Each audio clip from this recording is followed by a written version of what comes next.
Yes, Vishal Sharma, describe your personality in nutshell. Okay. Sir, my name is Vishal Sharma and I belong to Ghaziabad, Uttar Pradesh.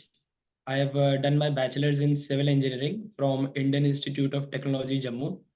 And apart from that, I'm a fitness enthusiast. I love to keep myself fit through various physical activities. In addition to it, I have tried to participate in a diverse field of activities. I have been into the dramatic society. I have been into creative writing, debating competitions. Other than that, I have also held various leadership positions in my institute. I've been the cultural secretary of my college, the literary club coordinator, and apart from that, I've also been the convener of the Fest of IIT Jammu. And based on these activities, I believe that I have done a diverse, I have participated in a diverse field of activities. Okay, good. You did not join NCC. What was the reason? Sir, actually, it wasn't offered in my schooling time till class 11th. And when I was in class 12th, then it was offered as an optional subject in class 11th. But since it was late by then, so we didn't get an option to join it. Okay. You have qualified twice for this interview of Naval Academy and CDS thrice. Yes, And sir. you have been to the SSB. So, what is Yes, the sir. reason? What do you think? Did you carry out introspection? Where did you lack at that time? Yes, sir. Definitely, I carried out introspection and I also took assistance of some experts. So I got to know that I'm able to do my best in the GTO and the personal interview part also, and I was getting satisfactory responses from the assessors. But what I got to know about from the experts was that in my psychology, I'm not able to sometimes present what I'm thinking in a better manner in the TAT. Okay. Probably I'm not able to present it cohesively. Okay. Okay. So that was the reason. Okay. So, why you want to join this CAPF? What is the reason? Sir, I have always wished to join the armed forces of the nation since I was in class 10th.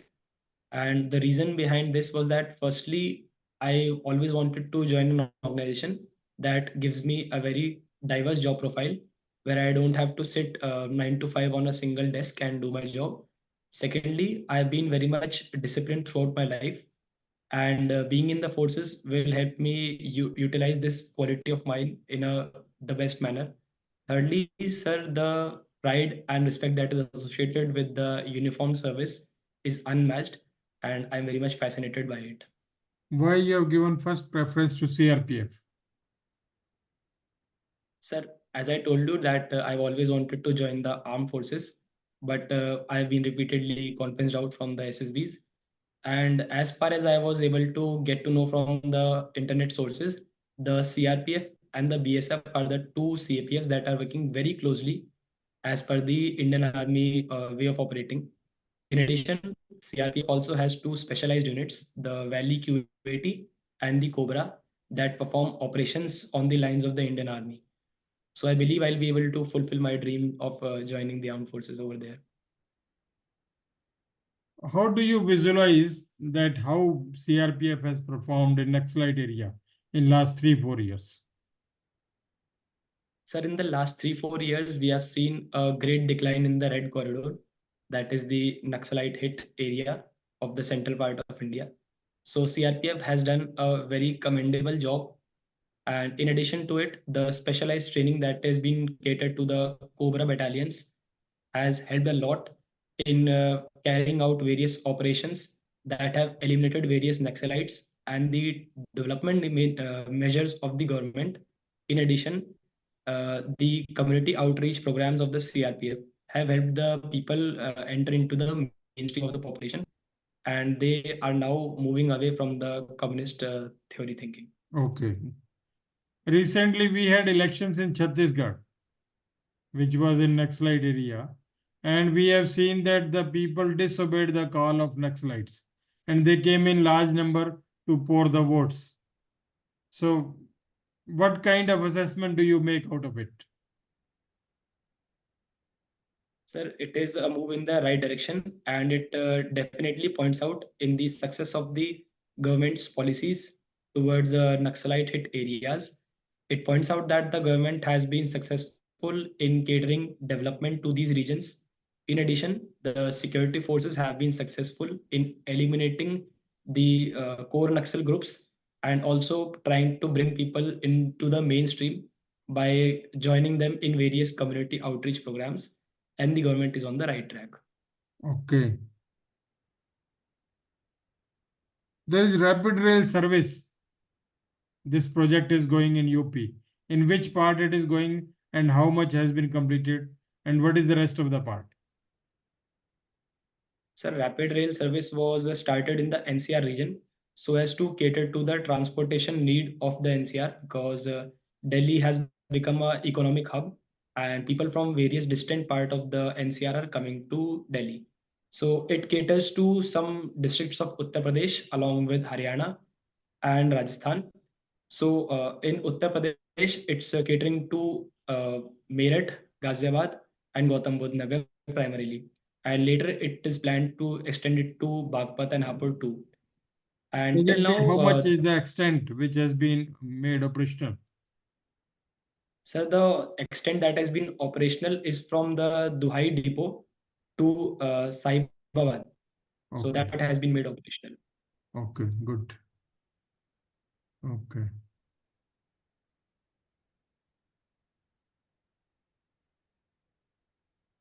What kind of progress have been made in Varanasi in last 10 years? Sir, a lot of progress has been seen in the district of Varanasi in Uttar Pradesh in the last year. Varanasi used to rank way far behind in terms of cleanliness and in terms of transportation facilities if we look back 10 years behind. Today, it is ranked among the top five cities of Uttar Pradesh in terms of cleanliness. The transportation system has been improved a lot due to the introduction of electric vehicles, public transport. In addition to it, the creation of a corridor around the Kashi Vishwanath temple has led to decongestion of the region to a large extent, and the modernization of the river ghats and various tourist places have led to international tourism also coming to the city. So overall, Varanasi has improved a lot in the 10 years. Okay, good. This Pradhan Mantri Awas Yojana project is being implemented across the country. How it has been implemented in the state of UP? Sir, in the state of Uttar Pradesh, Pradhan Mantri Awas Yojana is going right on its track, and it's being implemented in the very rapid manner. However, some shortcomings have been seen in the areas of Bundelkhand region and in the Purvachal area because of low quality, because of low level of acceptance among the people of the facilities that are being provided by the government. So a level of shortcoming is being seen over there. In other parts of the state, the project is on track and it is expected to complete by 2025. Okay, good. What do you write in the creative writing? Sir, I participated in the creative writing event held at IIT Bombay. It was the Inter-IIT Cultural Meet. So I was representing my institute at the Inter-IIT event. So they had given me a prompt for writing a creative writing story. And based on that prompt, I wrote a story. And I secured seventh position in that. Okay. So are you doing some creative writing regularly or it is just on the competitive day only? Sir, I did it profoundly on the competitive day only, but thereafter I got motivation to promote this thing.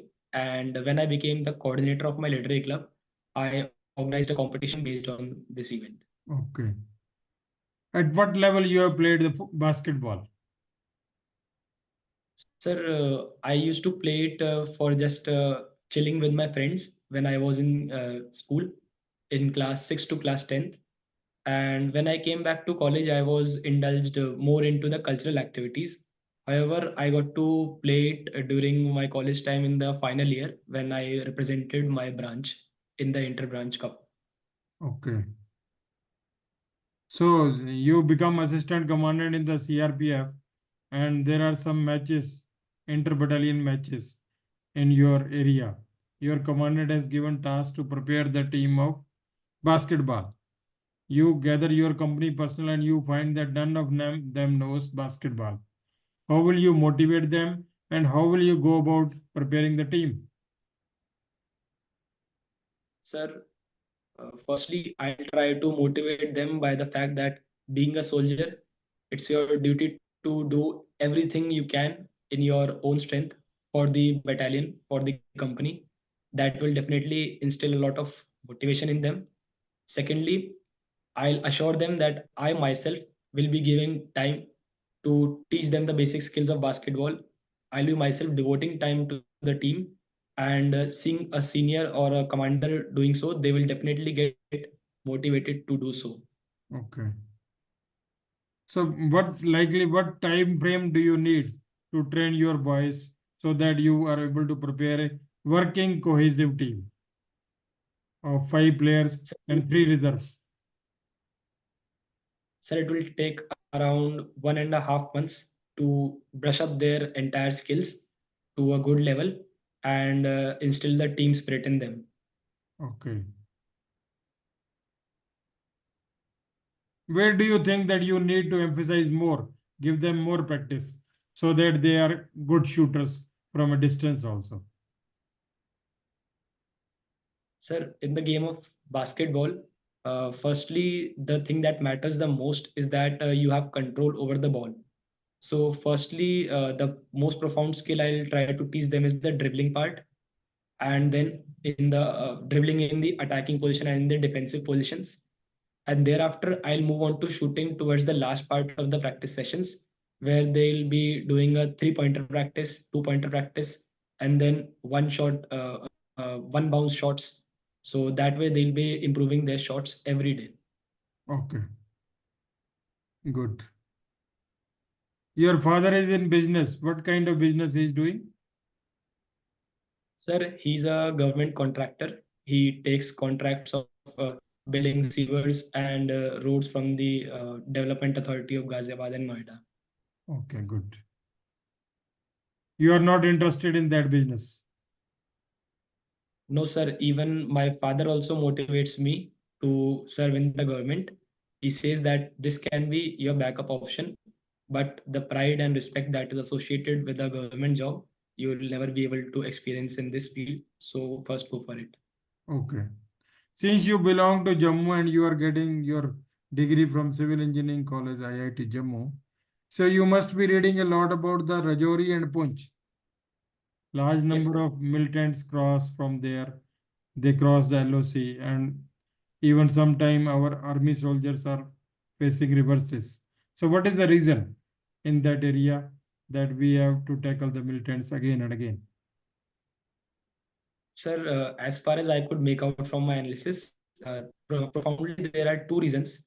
First one being that in the past few years, the security forces have been more engaged in the Kashmir Valley, eliminating the militants, and in the LAC countering the transgressions of the Chinese troops. So that Rajori Punch section have been somehow neglected in the past few years. Secondly, sir, the terrain of the Rajori Punch LOC is very difficult. It has very thick forests that too on the mountain slopes. So it becomes very difficult to keep a track of the infiltrators in the region. Okay, That's why we are seeing a rise in the situation. okay. Where is the Spear Panjal? So Peer Panjal Valley, it lies in the Kashmir and the Jammu region, in the intermediate of the Jammu and the Kashmir region, and it's a mountain range. It is across the Rajouri and Poonch area. Yes. Okay, okay. So in 1965 battle, we had taken over the Pir Panjal from the enemy. So, but we had to give back the land to the Pakistan. So is it okay that after taking over the land from Pakistan, we should give it back to Pakistan? Sir, actually, it was an aggressive move, firstly by Pakistan, and in retaliation to it, we responded and we took extra land from them. But since the war was drawing to an end and there was a treaty to end the war, that's why we gave away all the land that we acquired from Pakistan at that moment. Okay, okay. Recently, elections were held in Bangladesh. Which party came into power and who became the prime minister? Sir, I know that the Prime Minister is Sheikh Hasina, though I don't remember the name of her political party at this moment. Awami League. Yes, sir, Awami League. Okay, okay. We have celebrated 50 years of friendship with Bangladesh. What is the reason? Sir, Bangladesh has always been a special neighbor to us since we were the nation who assisted them in gaining their independence. And thereafter, Bangladesh has always shown its support towards India in various kind of infrastructure projects and connectivity of the two nations, since both the sides share a lot of cultural similarity, as both of the sides have various a huge population of Bengali people and the cultural ties are very strong. So we have been developing various infrastructure projects like rail links, road links. In addition, there are hydroelectricity projects that are going on in collaboration with both the nations. And there have also been various cultural meets in both the countries. So it's very important for our nation to cherish the partnership with Bangladesh. Okay, good. So, what is the rail and road or sea communication which we have established with the Bangladesh in last 4 5 years? Sir, recently there was a rail link that was inaugurated from Tripura to Bangladesh by the government of India. Secondly, sir, we have also agreed on a Teesta River water sharing pact recently, wherein the water of the Teesta River will be shared in a good proportion with both the nations. And we can make hydroelectricity and export it to Bangladesh, and Bangladesh can export it back to other regions. In addition to it, rail links have already been existent with the West Bengal region. So we do have a lot of connectivity with the Bangladesh. In addition, we had also planned a uh, BBIN transport network, that is the Bangladesh, Bhutan, India, Nepal network. So that network was planned to join all the eastern part of the India along with these four nations that are close neighbors of India. Okay, good.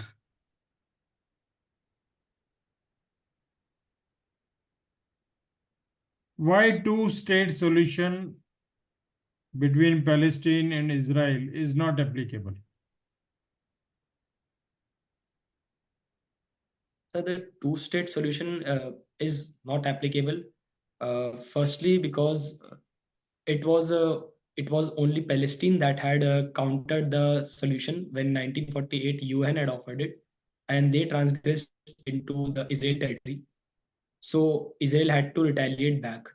And since Palestine had lost that land, it doesn't make sense to now come back to that solution. And secondly, sir, as we have seen that in the past few years, since Palestine was having its own land and Israel was giving some autonomy to this Gaza Strip to govern itself, we saw the rise of this extremist group Hamas, which gained arms from various other countries of the world and started attacking Israel and also participating in some worldly conflicts like the Syria conflict and Iraq conflict. So it can again lead to a dangerous situation if the regions of Palestine are given some autonomy. So in that way, I believe that it's not applicable. Okay, so then what is the solution? How can we bring peace in this conflict zone?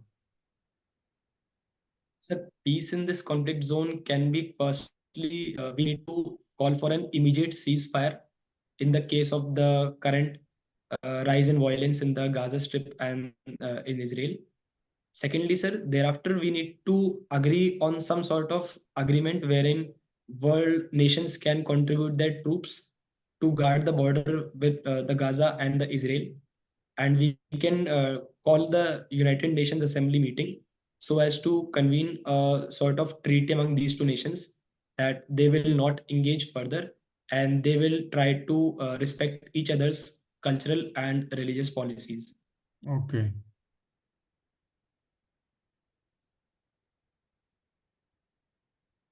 What role China is playing in bringing the Ukraine war to an end?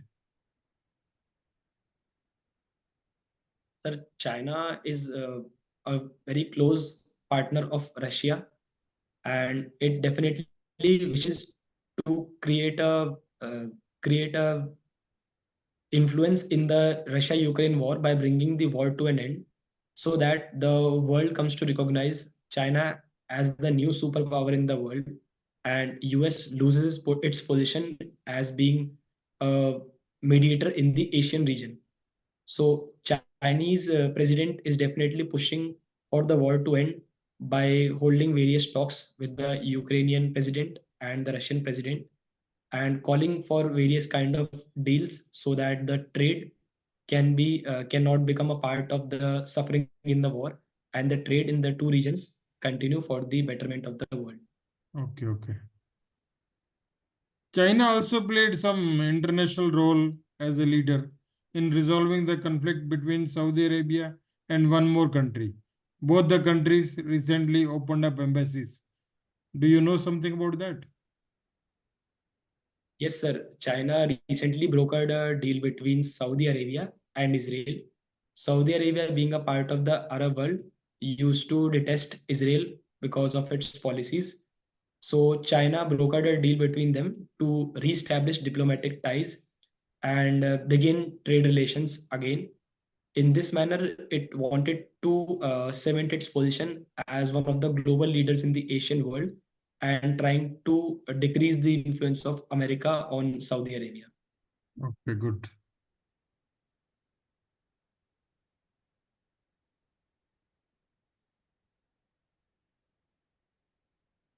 In your state, how many Vande Bharats are running? Sir, I don't have the exact number of trains. I don't know about Okay, the no exact number. problem. What do you know about Vande Bharat? So Vande Bharat trains were started in the second term of the current incumbent government. Their aim was to give a better experience to the travelers in by reducing the time in which the route has to be covered and giving better facilities on board the trains to the citizens at par with various world measures.